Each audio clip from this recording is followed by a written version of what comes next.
Halo semuanya, kembali lagi ke dalam segmen Market Outlook bersama saya Ivan Kurnia dan Saya Joni Densa. oke, jadi kita sudah memasuki pekan terakhir bulan September Betul. tahun 2024. Sepertinya nano-nanonya berlanjut Mas Ivan.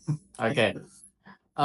Di awal minggu lalu kita masih berlanjut brandnya ya, karena sebelumnya dia gagal masuk FTSE dan berikutnya dia lanjut 3 kali ARB.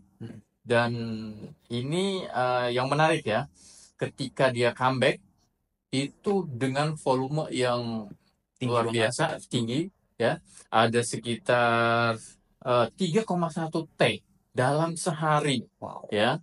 Luar biasa, itu rekor sejak IPO, itu volumenya besar sekali.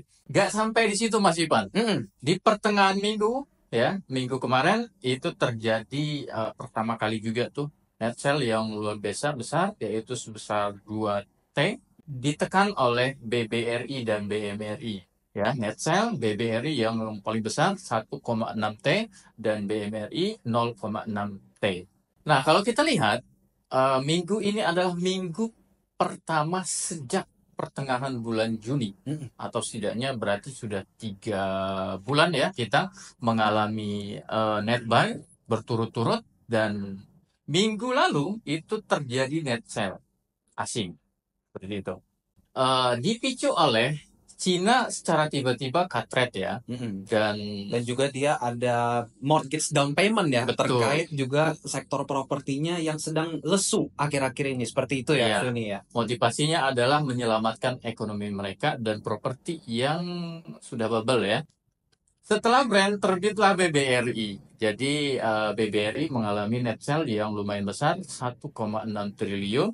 Dari sisi sektor, cyclical mengalami tekanan ya, terutama oleh film yang selama sebulan ini atau bulan September itu mengalami penurunan 29%. Wow, banyak banget ya Bang ya. Itu memang kapitalisasinya yang paling besar di cyclical, dan itu berimbas ke sektor tersebut mengalami penurunan.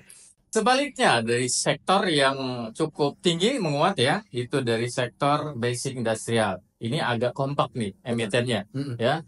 Terutama ada TPIA dan BRPT yang sebelumnya itu turun karena memang brandnya ya, satu grup. Terus ada juga dari komunitas emas, terus ada nikel juga yang kompak. Di situ ada MDKA, ada Inco, dan Antam juga di situ ya, yang mengalami penguatan. Oke Mas Ipan, Yes. nah untuk minggu depan nih, ada data-data yang penting untuk kita nantikan atau tidak nih? Ya, kita bicara soal data ekonomi ya. Setiap awal bulan, Indonesia dari segi domestik kita menantikan data inflasi Inflasi. ya. Di mana pada inflasi Agustus lalu itu sebesar 2,12% dan menurut konsensus ya, Tuh. ini ada sedikit kenaikan pada bulan September menjadi 2,3 sampai 2,4%. Tentunya kita akan menantikan tersebut ya, data-data terkait itu. Lalu juga dari sektor global ya. Dan itu kita menantikan data non farm payroll atau data ketenagakerjaan AS Ya. seperti itu. Di mana pada non farm payroll bulan lalu juga meningkat dan kita pun juga sedang menantikan nih dari sisi global jumlah ketenagakerjaan AS seperti apa. Seperti itu untuk data ekonomi pada minggu depan yang tentunya teman-teman juga harus cermati sebagai investor seperti itu. Oke, menarik juga ya data-datanya. Ada Betul. inflasi ya, Yes. dari domestik, terus ada ini ya, data ketenaga kerjaan US. Oke Mas Ivan, nah sebelum kita membahas yang menarik yang minggu depan, kita coba recap dulu. Oke. Jadi, emiten yang kita pilih minggu lalu seperti apa perkembangannya Mas Ivan? Oke, jadi kita minggu lalu kami sudah memilih sebagai tim analis sahamologi ya, kami menggunakan screener Big Akum ya untuk perdagangan saham pada minggu ini. Dan dari 5 saham pilihan minggu lalu itu ada BRMS, Telkom, LSIP, DSMG dan juga ada Aces ya. Meskipun ya IHSG gejolaknya lumayan banget minggu ini, Ya. tapi dari 5 saham pilihan tersebut, 4 berhasil menguat dan dipegang rekornya yaitu oleh BRMS dengan kenaikan 13,14% sepekan ya. Dan cuma ada satu yang terkoreksi, yaitu adalah Telkom minus 0,34%. Itu pun minusnya kecil banget. Seperti itu. Untuk rekap selama sepekan terakhir. Jadi bisa dibilang mayoritas naik ya Mas Ipan ya. Semua. Terus untuk minggu depan seperti apa Mas Ipan? Ada emiten-emiten yang kita bisa perhatikan dan kita minggu depan pakai screener apa?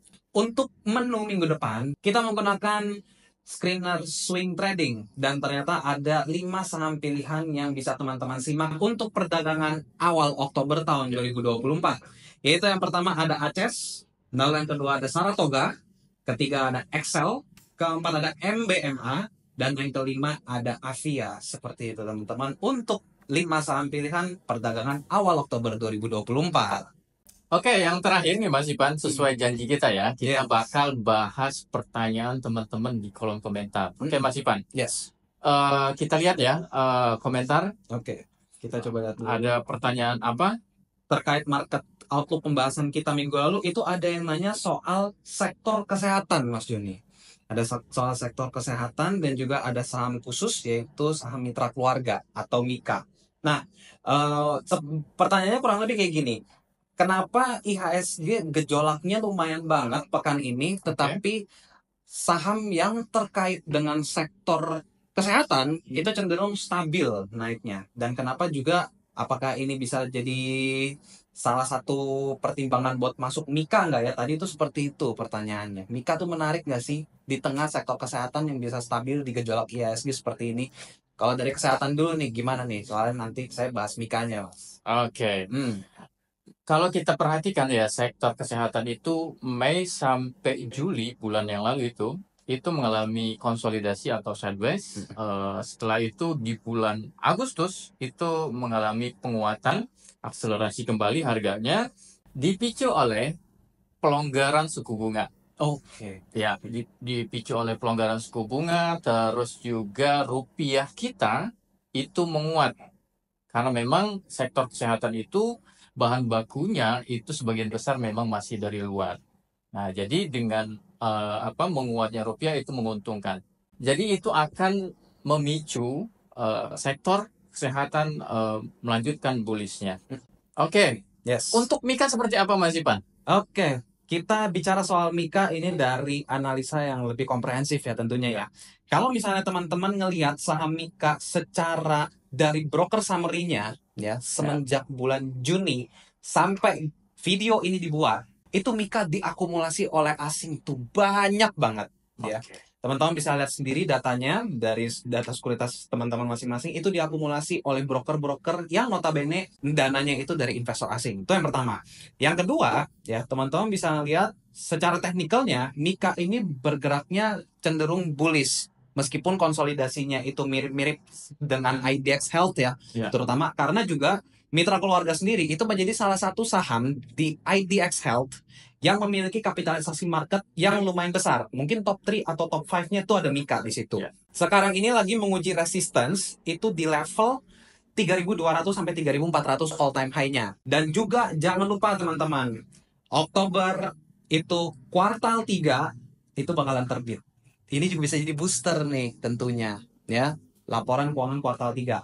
Tapi kalau misalnya bisa tembus, semoga bisa ke level 3.740 sampai 4.000 untuk saham MIKA. Seperti itu. Jadi sentimennya ada di laporan keuangan kuartal 3 ya Mas Ipan. Lebih kurang 1 bulan ya, kemudian itu akan rilis. Begitu juga dengan emiten-emiten yang lain. Dan tentunya dari analisa yang sudah saya jabarkan tadi itu bukan merupakan sebuah endorse. Ini berdasarkan penilaian objektif kami dari tim analisa Amologi. Seperti itu teman-teman. Buat teman-teman kalau ada pertanyaan silahkan ditanyakan di kolom komentar. Minggu depan kita akan bahas. Demikian Market Outlook kali ini. Semoga kita cuan bareng-bareng minggu depan. Jangan lupa tonton Market Outlook berikutnya. Happy cuan!